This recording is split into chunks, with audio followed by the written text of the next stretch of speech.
precisa ser falada dessa maneira no Brasil, né? Sobre esse aspecto, porque a gente vê muito uma resistência da mídia tradicional de conversar mesmo com as pessoas sobre esses assuntos que a gente está falando aqui para entender exatamente. É muito superficial, né?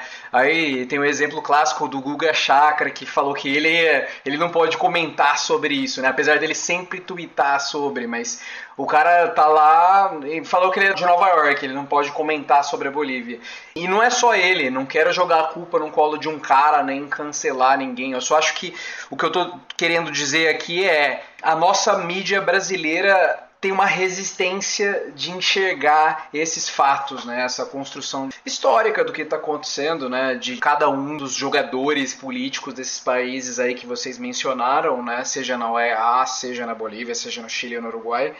Parece que existe um grande tentáculo, um cheiro de centrão aí, né? Que controla a mídia brasileira e não permite que esses assuntos sejam discutidos com a intelectualidade que eles merecem, né? Da complexidade dos assuntos. É uma coisa assim que não dá para acreditar, realmente. Não tem como a gente exigir, até da pessoa que tem acesso à educação, mas não fica igual a gente, né? Que gosta. A gente gosta de estudar sobre isso, né? De estudar o que está acontecendo, de realmente tentar entender o destino dos países. Mas a pessoa comum, e eu acho que esse que é o nosso papel aqui no Coronga, do tipo, porra, conversar com essa pessoa comum, não tem acesso. Não tem acesso porque a mídia Globo, ninguém conversa. Quem conversa é a gente aqui, o negócio é muito mais limitado, né?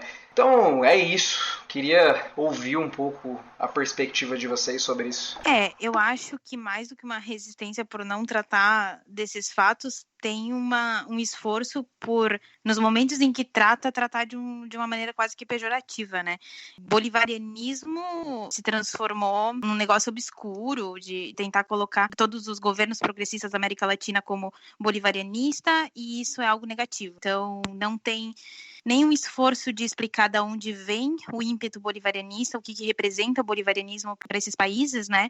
Então, não tem nenhum esforço de falar sobre integração regional. E aí eu entro também na questão de por que o MAS foi tão bem votado, né? Por que teve essa votação de 53%, que espanta até mesmo por ter sido depois de uma suposta fraude, né? Então, assim, o Evo, quando ele assume, não é só uma mudança de paradigma, não é só uma mudança de orientação política, é uma mudança estrutural. Ele propõe uma nova Constituição, essa Constituição é votada e ele traz o Estado plurinacional. O Estado plurinacional é uma expressão extremamente forte porque dá, se não poder, mas pelo menos lugar para essa população indígena que é maioria na Bolívia e sempre foi subjugada, né? Então, a gente vê a inclusão dessas pessoas não só na economia, mas, de modo geral, a gente vê na política, na construção desse Estado plurinacional. Então, é óbvio que a gratidão que se tem desse povo indígena pelo Evo é uma coisa, não só pelo Evo, mas pelo movimento, né? O movimento ao socialismo, que nem se entende, o próprio MAS, ele não se entende como partido, mas sim como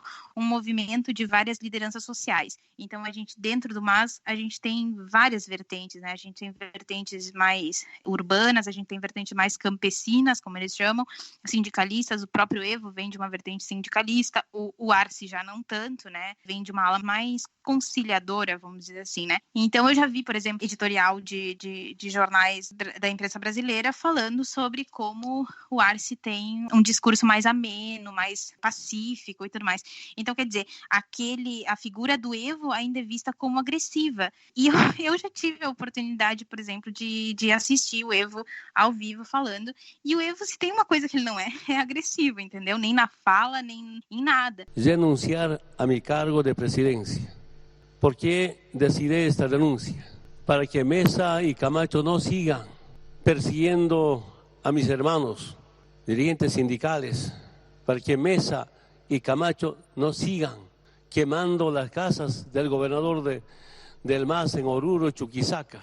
Mas ele ficou visto pela imprensa brasileira como o cara que veio para romper estruturas, que foi o que ele realmente fez, mas automaticamente isso transforma ele num monstro político, né? Não num ator pacífico da política. Essa mudança estrutural, ainda que com suas críticas, vamos colocar na segunda metade dos governos do Evo, assim, teve alguma crítica de afastamento da agenda plurinacional, mas no princípio ela foi muito forte até para justificar, né, a questão de fazer uma nova Constituição. Então, ela foi muito fiel à Constituição e às mudanças que propôs. Então, eu acho que isso explica muito a memória que tem o povo boliviano e como isso se manifestou nas urnas. Com questão do Evo ter tentado se reeleger a qualquer custo, eu tenho sim minhas críticas, mas acredito que para considerar o golpe ele teria a justificativa de o Evo se colocou como antidemocrático por tentar se reeleger 4 vezes. Essa justificativa, ela teria, com ou sem ela, o golpe teria ocorrido de algum jeito, entendeu? Eles iam tentar, de alguma maneira. Eu acho que o Evo ter desistido e ter colocado o Arce antes não teria nos livrado do golpe. É a minha opinião, né?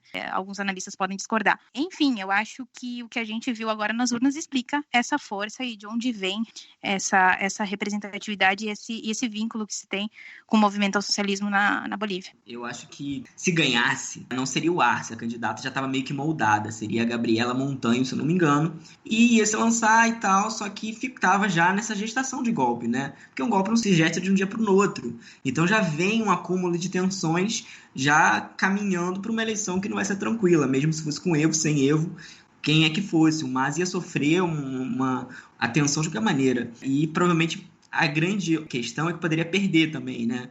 E aí, se perder, perdeu. Mas eu acho que nesse ponto que você tocou, da população se enxergar nisso, né, de ser grata, para mim, a Bolívia foi a experiência mais democrática que a gente viu desses últimos anos de América Latina. Foi a experiência no sentido mais amplo de democracia, né? Porque você tem representação dos povos indígenas, que foram os povos construtores da Bolívia, foram os povos que foram massacrados, e você tem ali um movimento que se pretende a incluir eles na política, incluir eles no país, né? Porque você não tinha participação indígena no país de participação econômica, política, cultural até mesmo, é sempre cultura de segunda, tanto que é isso, quando a Renine Anhas assume, se fala em tirar a Pachamama do governo e botar Deus, né? Porque a cultura dominante é branca, apesar da população ser 70% indígena.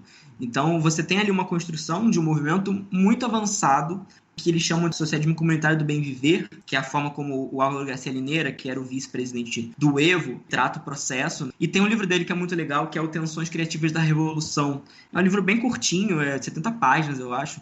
E ele fala sobre pontos de inflexão no processo. Fala das tensões, né, como o nome já diz, as tensões que constroem esse movimento, tensões sobre o modelo a se seguir, né, um modelo, principalmente questão do desenvolvimentismo, se você vai botar trem em estrada, se você vai fazer hidrelétrica, se você vai mexer na Pachamama, ou se você vai respeitar mais. Essas tensões existem, né, porque você tem um projeto de nação, e esse projeto de nação, ele cabe muita gente para construir ele, né? E acho que essa que é a questão do processo boliviano. Cabe muita gente na construção do MAS. Por isso que eu acho que não é um triunfo do Morales, é um triunfo do MAS. Para ser 53%, não é porque a população só falou, vou votar no Evo Morales. Tanto que o Evo Morales não foi citado, né? Como você comentou no início, né, Duda? Eu vejo com certa preocupação também essa questão de colocarem nos jornais, nos editoriais, que o Arce é moderado, que o Arce é diferente. Ele pode ser mais moderado, mas quem elegeu ele não foi ele mesmo, não foi o Arce que se elegeu o presidente, foi o MAS que bancou o presidente. E ele está comprometido, né? Exato. Ele está comprometido com um projeto que vai continuar. Ele não propõe nenhum projeto de mudança na orientação. Sim. Ou seja, o Arce continua representando aquilo que o Evo sempre representou. Talvez Sim. não num processo de ruptura, porque, pelo contrário, a gente está num processo de continuidade, né? De avançar, enfim, no que os bolivianos já tinham alcançado, né? Continuar avançando Sim. nisso. Não é uma ruptura. E, geralmente, um sucessor político é a continuidade, né? Como se tentou ser na Venezuela, com todas as críticas, como foi a Dilma em relação ao Lula. Claro que, segundo o governo, o sucessor, ele nunca tem a mesma força, digamos assim, que o primeiro, porque o primeiro representa uma mudança, uma ruptura, coisa que o segundo não, né? Não, e tem também a questão da imprensa, que eu acho que tem essa questão da maneira pejorativa de se dizer o que é. Eu acho que é muito de um cerco informativo que se cria por deslegitimar esses processos, né? Você não pode dizer que foi golpe, porque você vai dizer que antes o governo era legítimo. Se você diz que houve um banho de sangue, você vai dizer que antes não teve.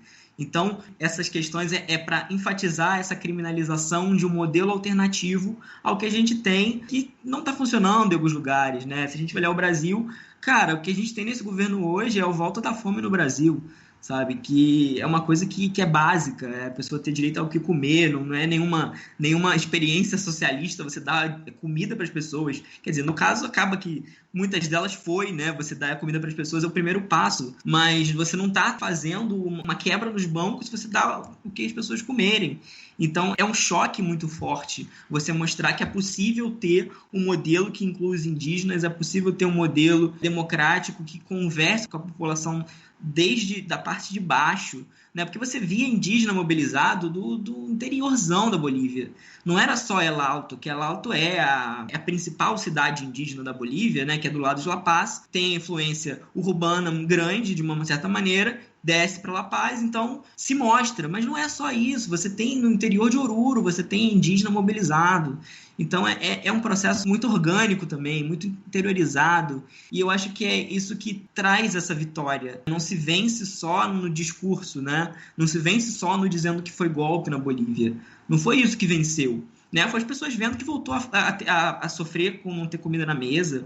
Foi as pessoas vendo que aquele governo representava, que matava os outros indígenas, que não respeitava as populações. Então, acho que tem muito dessa construção e essa questão da grande mídia saiu ano passado, se não me engano, um pouco antes. Ano passado a gente viveu, no final de 2019, um momento de super tensão na América Latina, né? Vai até entrar agora no Chile na conversa. E os países todos foram colocados em questão. Se a gente for pegar, assim, Equador, Bolívia, Colômbia e Chile, a gente teve movimentos de turbulência.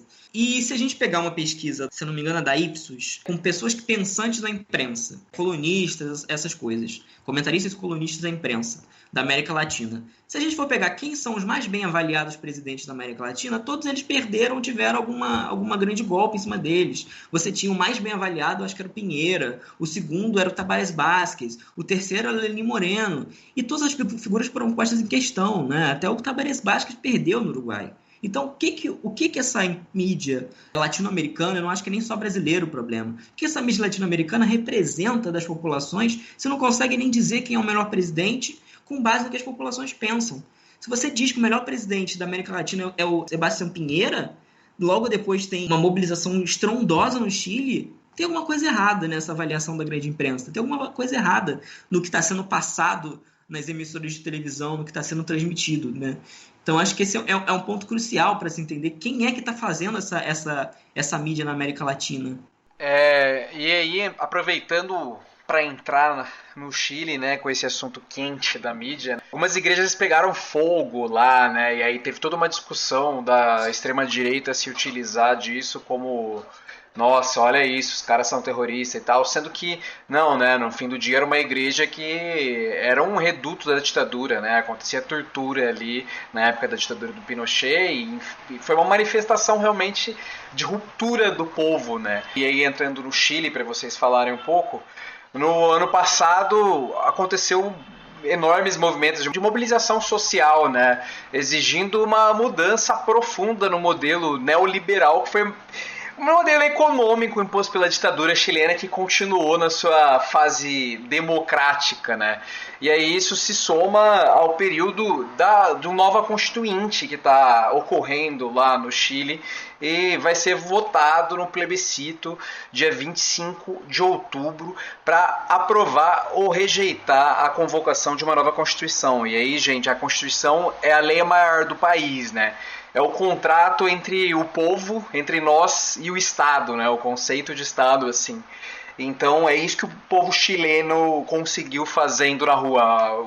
O resultado final foi esse novo contrato social, essa nova constituição que está sendo colocada em jogo. E aí realmente, como o Lucas disse, como que o presidente anterior a isso, que a grande mídia conversa, né, e elege como o melhor, pode ser o cara que precedeu uma mudança, uma ruptura social tão grande, né? Porque, por exemplo, eu como advogado, eu penso que no Brasil a gente poderia ter uma ruptura dessa, porque a Constituição de 88 é imperfeita, ela é ruim.